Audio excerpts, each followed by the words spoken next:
Whether to take finasteride or not to take finasteride after hair transplant, this question has become like the proverbial hot potato.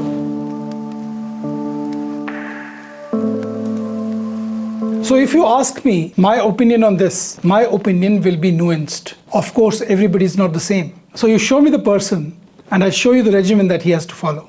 But this nuanced approach of mine leaves many of my clients up in arms against me. At times doubting my expertise, not mindful of the fact that I'm completely helpless in this regard. If I say yes, you have to take finasteride, people are worried about the side effects. If I say maybe, they question my knowledge about hair loss treatment for androgenic alopecia. And if I say it's your own choice, they are deeply disturbed by the ambiguity. So let's cut to the chase and lay it all out.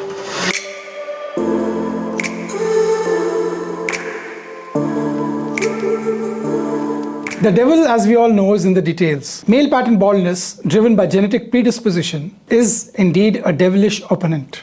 It not only affects the native thinning hair on the top of the head, but also may affect the hair buds or the hair grafts taken from the so-called permanent zone of the back of the head and the sides. And this impact varies from person to person depending on what age you are at and how much of the baldness gene has expressed itself. Finasteride taken before the hair transplant helps in stabilizing your hair loss, so that a more deliberate decision can be taken about hair transplant. Hair that can grow back are given a chance before killing them with a hair transplant procedure. Finasteride used after hair transplant, on the other hand, protects the tender grafts while they are growing, prevents them from the ill effects of DHT, and once they've grown, maintains a fuller look, a look of head full of hair for a longer period of time than without finasteride. Also, it keeps at bay thinning in the native areas where baldness has not yet progressed. So a decision to whether take finasteride or not take finasteride is a balancing act. There is no one answer to your woes, but an ounce of prevention is worth more than a pound of cure. Now consider today's case at hand, a young gentleman, a Caucasian, who came from overseas for his hair transplant procedure some 11 years back to me. The patient was a little reluctant to take finasteride, but somehow, with coaxing from the clinic, he managed to take it for about 7 months, following which he has come to me 11 years later for covering of areas, new areas that are formed in the mid-scalp region.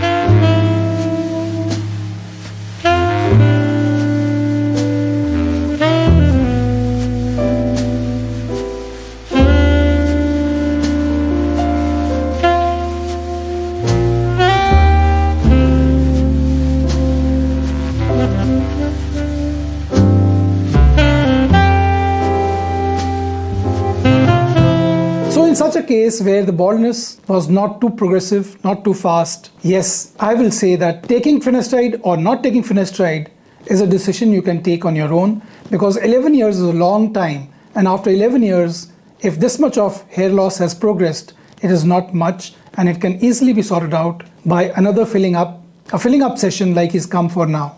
Over the years, hair has gradually thinned out in the mid-scalp region. There is also thinning in the crown, though there is no baldness there. So this thinning has taken away from the effect, the illusion of a head full of hair, because planted density, as you all know, is 50% of natural density. We only create an illusion of fullness by planting hair very cunningly in a way that it mimics natural density. It is by no stretch of imagination full density that we give, but it is a density which looks full, it looks natural. Also, as you might note, that even the hair which have been planted have thinned out over time.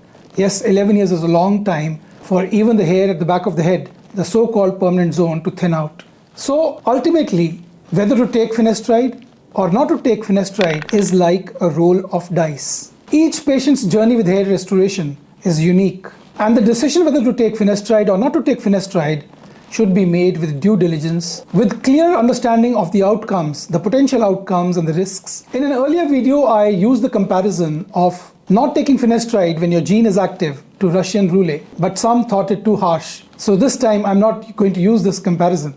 However, even if it underscores the unpredictable nature of hair loss and hair regrowth after hair transplant. In summary, finasteride is not an absolute necessity, but it can significantly rein in the onslaught of the male pattern baldness gene and prevent further hair loss, prevent newer areas of baldness developing, and maintain the results for a long time. The decision to take finasteride or not to take finasteride should be made with due thought, carefully, with full awareness of the benefits and risks involved. So thank you for watching. If you have any questions that come to your mind about hair loss treatment for men and women, about hair transplants, do let me know. Leave a comment in the comment section below. I always reply back to your questions. Have a nice day. God bless you.